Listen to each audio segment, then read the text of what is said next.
वृंदावन में एक महात्मा घूमते थे जिन्हें देखकर लोग कहते थे कि जज साहब आ रहे हैं, जज साहब आ रहे हैं। एक संत से किसी ने पूछा, इन्हें जज साहब क्यों कहते हैं?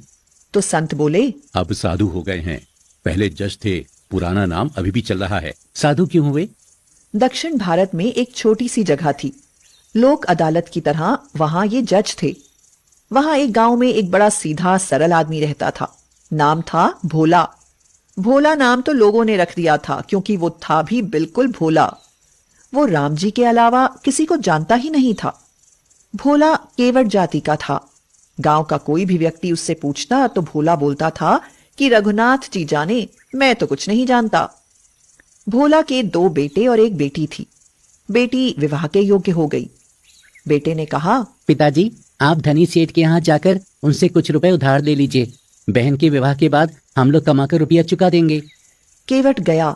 सेठ जी ने ब्याज की सामान्य दर तय की, लिखा पढ़ी हुई और केवट 200 रुपए ले आया। बेटी का विवाह हुआ। बेटी विदा हुई ससुराल को। केवट ने घर छोड़ दिया और गांव में ही रघुनाथ के मंदिर में रहने लगा। केवट के बेटों ने काम करना शुरू किया। पिताजी, ये लीजिए रुपए, जाकर सेठ जी को वापस कर दीजिए। केवट ने जाकर सेठ को ब्याज सहित रुपए वापस लौटा दिए। सेठ ने रसीद बना दी कि सारा रुपया वापस मिल गया। केवट को रसीद दी और कहा, केवट पढ़ो क्या लिखा है। सेठ जी, रघुनाथ जी जाने, मैं तो कुछ नहीं जानता, क्या लिखा है। इस पर सेठ जी के मन में पाप आ गया कि इससे दोबारा पैसा लिया जा सकता है। ये कागज हमें दे दो और तुम जाकर पानी ले आओ। केवट पानी लेने गया तो सेठ जी ने वो रसीद अपने पास रख ली और एक कागज पर कुछ ऐसे ही लिखकर केवट को दे दिया। केवट कागज लेकर मंदिर आ गया।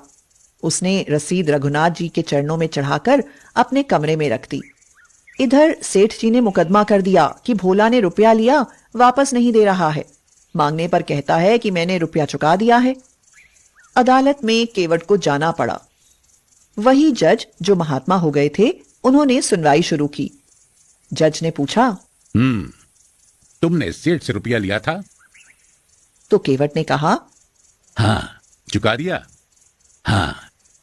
इसका प्रमाण? केवट ने वही कागज जज साहब के आगे बढ़ा दिया जो सेठ जी ने उसे दिया था। जज बोले, ये कोई सबूत नहीं है, इसमें कुछ लिखा ही नहीं है। ये सुनकर केवट रोने लगा।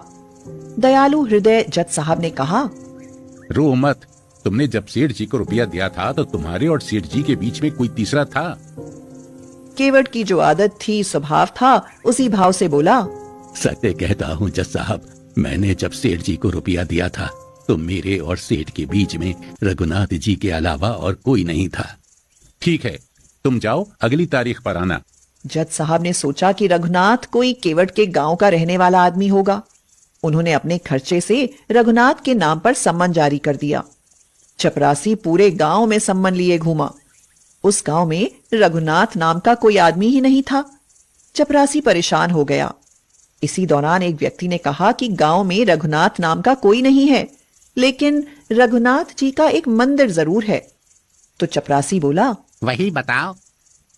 मंदिर पर चपरासी पहुंचा तो पुजारी जी बाहर बैठे थे। चपरासी ने उनसे पूछा, रघुनाथ जी का मंदिर यही है? तो पुजारी जी ने कहा, हाँ हाँ। चपरासी ने सम्मन आगे बढ़ा दिया। पुजारी जी समझ गए और मन ही मन सोचने लगे, जब भगवान ने मंगा ही लिया है तो हम क्यों मना करें। पुजारी ने हस्ताक्षर कर दिए। चपरासी समझा यही रघुनाथ जी होंगे। पुजारी जी ने सम्मन रघुनाथ जी के चरणों में रख दिया और आंखों में आंसू भरकर बोले, प्रभु, आपको पोशाक कई बार आई होगी, भोग लगाने के लिए तरह तरह के भोग पदार्थ आए होंगे, आभूषण भी कई बार भक्त लेकर आए होंगे, लेकिन सम्मन पहली बार आया होगा। प्रभु, उस दीन का आपके अलावा और कोई नहीं, वो आपके अलावा किसी को जानता ही नहीं, उसकी लाज आपके हाथ में है। पुजारी जी ने केवट से कहा, तुमने क्यों लिखा दिया रघुनाथ जी का नाम? तो केवट बोला, कोई झूठ लिखा दिया है, हमारे रघुनाथ जी सदा हमारे साथ हैं। पुजारी तारीख के एक दिन पहले ही केवट से बोले, तुम आज ही जाओ ताकि समय से पहुंच जाओ। रघुनाथ जी की तो रघुनाथ जी ही जाने।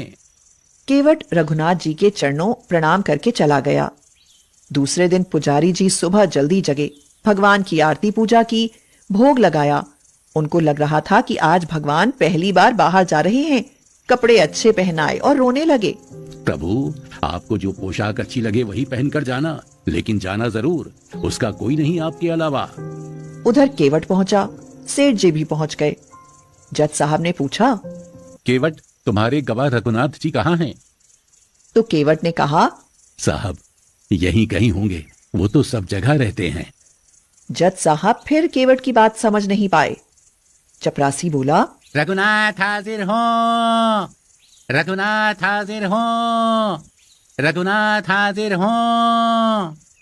3 बार चपरासी ने ऐसे जो आवाज लगाई तो उसने देखा कि एक बूढ़ा आदमी हाथ में लकड़ी पकड़े, कमर झुकी हुई, हाथ से इशारा किया।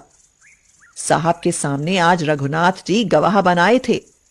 सेठ जी देखकर चौंक गए कि ये कौन आ गया। जज साहब ने पूछा, आप थे वहां? तो रघुनाथ जी ने कहा, हाँ, केवट ने रुपया दिया है। इसका प्रमाण? हाँ, इन्होंने रसीद भी लिख ली थी। सेठ जी को यहीं रखा जाए।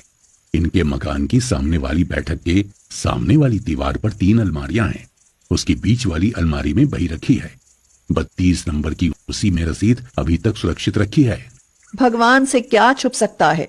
सिपाही भेजे गए, बही और रसीद मिल गई। सेठ जी को दंडित होना पड़ा। केवट बाइज्जत बरी हुआ। रघुनाथ जी चले गए। अब जज साहब ने सोचा, इतने दिन हो गए फैसला सुनाते सुनाते, पर ऐसा गवाह आज तक नहीं पहुंचा। जज साहब ने केवट से अकेले में पूछा, ये रघुनाथ जी कहाँ रहते हैं? जहां हम रहते हैं। तुम कहाँ रहते हो? जहां रघुनाथ जी रहते हैं। हम समझे नहीं। तुम लोग एक ही जगह, एक ही गांव के रहने वाले हो? हाँ हुजूर, आपको कैसे समझाएं, आप तो पढ़े लिखे हो। पढ़े लिखों को समझाना बहुत कठिन है। भक्त और भगवान की बात। ये हैं कौन?